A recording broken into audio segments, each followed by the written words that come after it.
ప్రతి ముత్తైదు అంబను కాదే కవిచేది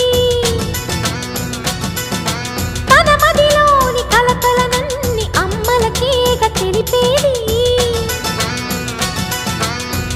నెలతలే లేకుంటే దేవుడికి నెలవేది భక్తులే రాకుంటే గుడికి ఇక వెలుగేది దయతోటి కుంకుమ పూలు అక్షింతలు మనమంతా ఇవ్వాలి తన తాళి నిలపాలి తాళి కాచి ముత్తైదా ఎల్లమ్మ ఎల్లమ్మ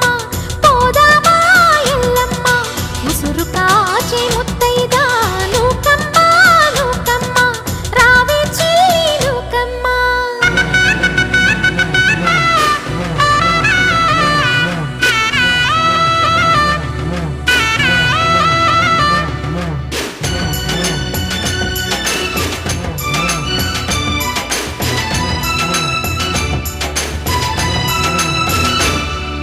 భర్తల మేలే మనసున కోరి వ్రతములు చేయు ప్రతి నారీ